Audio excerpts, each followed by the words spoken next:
हमारे गांव के चारों तरफ जितनी भी कनेक्टिंग रोड्स हैं जर्जर हालत में है, पोर्ट होल्स है, पानी से सड़कें लबालब हैं।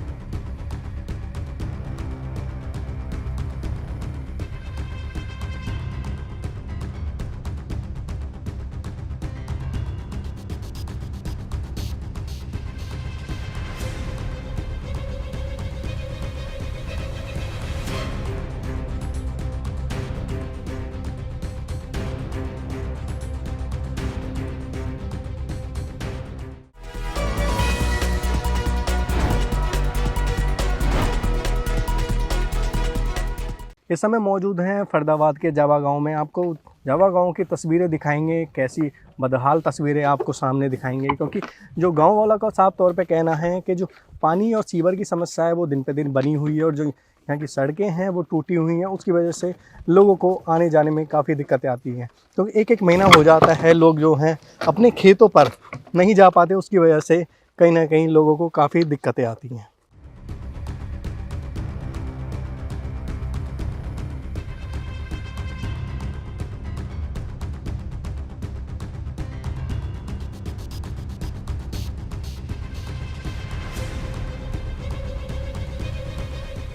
क्या नाम है आपका? अश्वीर सिंह नंबरदार, गांव जवा। हाँ, समस्या की बात करें, क्या मूलभूत सुविधाएं जो हैं नहीं मिल पा रही है गांव वालों को? देखो, मूलभूत सुविधाएं तो यहाँ काफ़ी कम है। जी। एक तो सड़कों पे पानी का जमाव बहुत ज़्यादा है। एक हमारे यहाँ कन्या पाठशाला के पास इतना भारी गड्ढा है कि उसमें निकल नहीं सकता आदमी। जी। और मैं खुद अपने खेतों पे 1 महीने से गया नहीं, तो ये बड़ी भारी मोटी समस्या है। किस कारण नहीं जा पाए आप?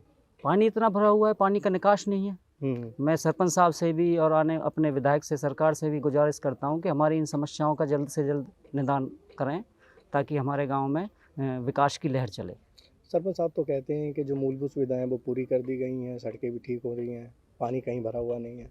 नहीं, वो कह रहे हैं, लेकिन अभी धरातल पे सही नहीं हुआ है। जी। वो अगर कागज़ों में उनकी कार्रवाई चल रही है तो बहुत अच्छी बात है, लेकिन अभी मैं खुद प्रत्यक्ष कह रहा हूँ कि मुझे 1 महीने से मैं अपने खेतों पे नहीं जा पा रहा हूँ। जी। और उसके लिए नाव की ज़रूरत पड़ जाए तो शायद कम है। और जो समस्याएं जो मूलभूत और होती है समस्या, और क्या क्या समस्या? एक हमारे गांव में फिरकी है, पूरी तरह क्षतिग्रस्त है। बारिश के दिनों में तो गांव का संपर्क सा ही ख़त्म हो जाता है। जी।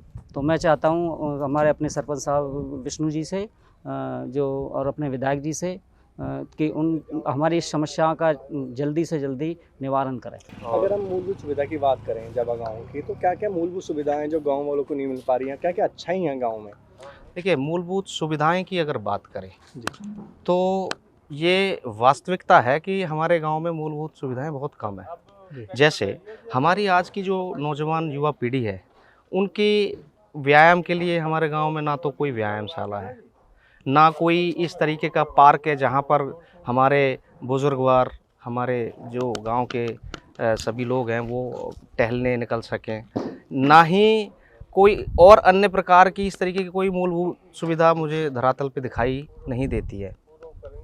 स्कूल की बात करें, कितने क्लास तक स्कूल यहाँ है? पे हमारा एक गवर्नमेंट ये जो हाई स्कूल है 10th तक का है, और कई बारी गांव के लोगों ने भी प्रयास किया है कि उसको सीनियर सेकेंडरी किया जाए, बट अब ये समझ नहीं आता कि क्या परिस्थितियाँ रहती हैं, किस तरीके का कहीं ना कहीं कोई ना कोई लूप होल है जिसकी वजह से वो हम अपने काम को अंजाम तक नहीं पहुंचा पा रहे हैं। सड़क, पानी, सीवर की बात करें, हाँ, क्या चीज़ें ठीक सड़कों हैं? की अगर बात करें तो वास्तव में ही वर्तमान समय में ना सिर्फ हमारे गांव की, हमारे गांव के चारों तरफ जितनी भी कनेक्टिंग रोड्स हैं जर्जर हालत में है, पोर्ट होल्स हैं, पानी से सड़कें लबालब हैं। आम जनमानस को इतनी समस्याओं का सामना करना पड़ रहा है, और जो भी इस गांव से गुजरता है वो सब ये कह के निकल जाते हैं कि यार धन्य है, ये गांव वाले भी धन्य हैं जो इस तरीके की गंदगी में अपना जीवन यापन कर रहे हैं। कितने समय से बनी हुई है? ये पिछले 5-6 साल से ये समस्या मतलब परसिस्ट कर रही हैं।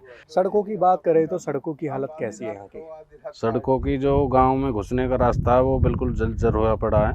जी। फतेहपुर बिल्लौज की तरफ से आते हैं तो बिल्कुल टूटी पड़ी है सड़क, और इधर अटेरना की तरफ से आते हैं तो उधर डबल टूटी पड़ी है।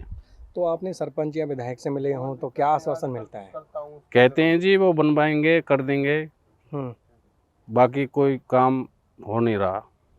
सर देखिए, अब ये तो है नहीं कि अब गांव मतलब पहले जैसे गांव तो अब नहीं रहे, ये आजकल ये बात तो सब जानते हैं। लेकिन जब से जवा गांव के सरपंच विष्णु मलिक जी हुए हैं तब से हमारे गांव में बहुत ज़्यादा बदलाव हुआ है। हमें भी देखने को मिलता है, आज की पीढ़ी को भी देखने के लिए मिलता है। गांव में पहले क्या था, गांव में पहले बहुत ज़्यादा गंदगी रहती थी, लेकिन जब गंदगी रहती थी उससे सभी परेशान रहते थे, बीमारियां बहुत ज़्यादा फैलती थी। सबसे पहले जब से विष्णु मलिक जी यहाँ के सरपंच बने हैं, उन्होंने सबसे पहले फोकस किया था यहाँ की साफ़ सफाई पे। सबसे पहले जो साफ़ सफाई पे फोकस हुआ है, तो गाँव से गंदगी मिटी है तो आधी तो बीमारियाँ ख़त्म होगी। अब जब गांव में जो विकास होता है, देखो जब गांव का मुखिया एक अच्छा पढ़ा लिखा समझदार रहता है तो उसी हिसाब से, जिस घर का मुखिया समझदार रहता है उसी हिसाब से उसका परिवार चलता है। जिस गांव का मुखिया समझदार पढ़ा लिखा रहता है उसी हिसाब से उसका गांव चलता है। तो वही चीज़ है, आज के लोगों की, आज के युवाओं की भी बहुत ज़्यादा सोच बदली है और गाँव में बहुत विकास हुआ है। पहले से तो लोग बहुत ही ज़्यादा तरक्की कर रहे हैं। विकास कार्य की बात करें, कितने अब तक विकास कार्य हो पाए हैं 9 महीने? 9 महीने में एक छोटी जो मट्टियाँ डलवाई, इसमें पंचायत की तरह में एक नाली वाली साथ डलवाई इनने जी।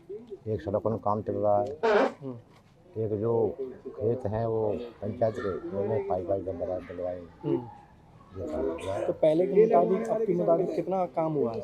देखो जी, पहले के मुताबिक तो काम अभी वो जो पूरे हुए नहीं, कभी 9 महीना हुए नहीं।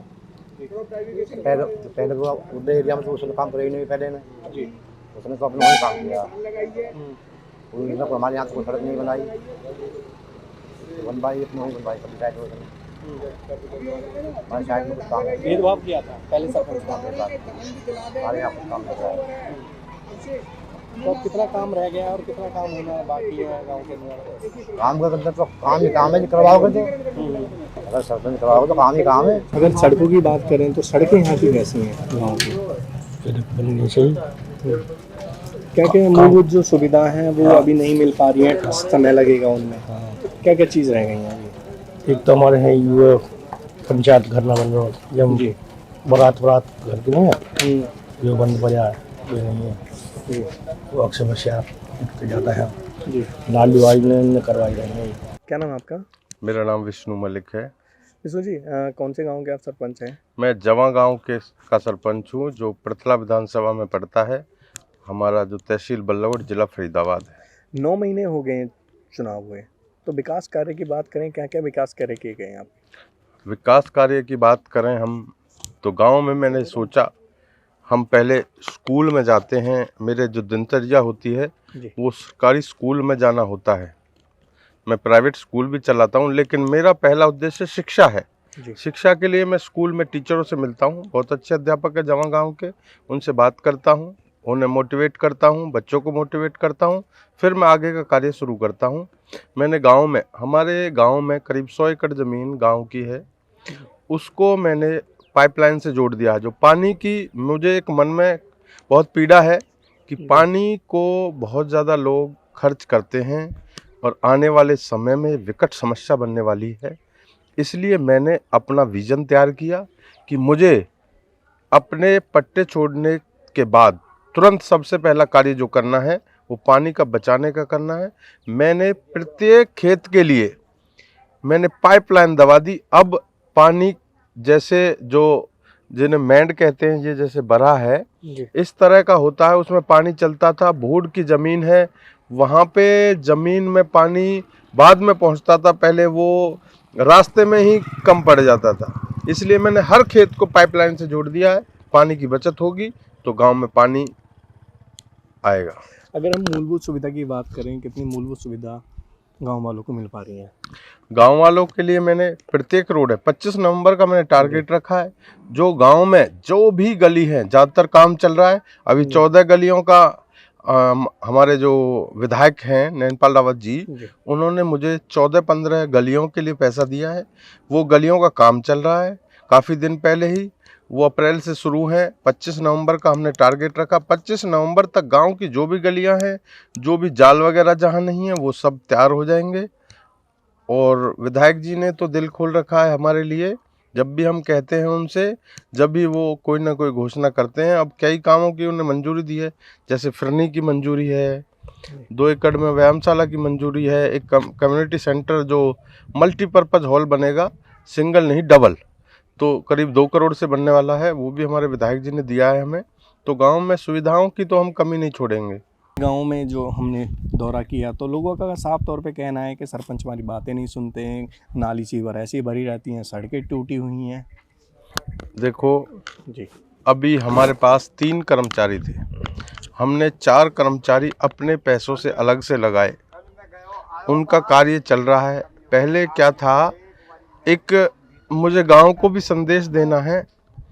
कुछ लोग गांव में समरसीवर से गोबर होता है जो पशुओं का, उसे बहाते हैं। हम कितनी सफाई कर लें, मैंने कई बार टैंकर चलाया, कई बार साफ सफाई नालियों की, लेकिन 7-8 दिन के बाद फिर वो नालियां भर जाती हैं। उनसे मेरा संदेश है कि पहले आप गोबर को रोकिए, नाली एक दिन नहीं भरेगी। और बात रही सुनने की, तो कोई गलत आपको कह रहा है, मेरा अपना व्यक्तित्व है, बचपन से ही मैं हमेशा हर व्यक्ति की सुनता हूँ। जो मूलभूत सुविधाएं जो लोगों को नहीं मिल पा रही हैं, उनके कारण बेहद परेशान हो रहे हैं। हमारे साथ कुछ लोग हैं, उनसे बात कर ले। क्या नाम है आपका? ओमवती जी, क्या क्या जो समस्याएं हैं? समस्या भैया पानी की है, या पानी की समस्या मिटाओ। ये चल रहा देखो कितनी जोर से चल रहा, और यहाँ पानी की भर जात है, यहाँ कोई पानी बंद ना हो। ये जो पानी है, गंदा पानी कहाँ से आ रहा है? ये नाली से आ रहा है, ये आ रहा नाली से आ रहा है। कितने समय से ये जो पानी है ऐसे ही रहता है सड़कों पे? ये चलता ही रहता है। जब बंद कर दें तो परेशानी ज्यादा रहे, तो जब बंद कर दें ये नाली लेकर जाए तो नहीं चलता ही रहे। सरपंच की तरफ से क्या आश्वासन मिलता है? कब तक सरपंच से ना सुनाई करे, ना सुनाई करे। अच्छा ना करो, का करो।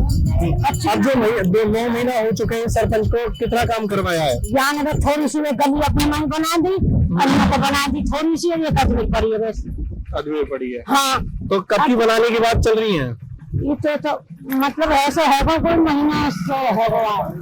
हाँ, तो कोई आश्वासन न दिया सरपंच ने, कब बनाऊंगा?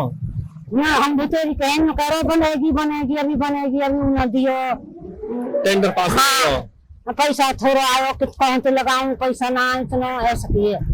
साफ तौर पे जो सरपंच है यहाँ के अपनी तारीफ करते हुए नहीं थक रहे हैं, पर जो स्थिति है कहीं ना कहीं देखने लायक बनी हुई है। क्योंकि जो सड़कों की बात करें, नालियों की बात करें, यहाँ की वाटिका की बात करें, जो वाटिका है यहाँ की, बड़ी बेहाल तस्वीरें यहाँ की देखने को मिलती है। क्योंकि सड़कें हैं वो भरी हुई हैं पानी से, और सीवर की वजह से उनको लोगों को आने जाने में काफी दिक्कतें आ रही हैं। हमारे साथ जुड़े रहने के लिए देखते रहिए देश रोजाना का YouTube चैनल, सब्सक्राइब कीजिए। साथ ही देश रोजाना की खबरें सबसे पहले देखने के लिए प्रेस कीजिए बेल आइकन।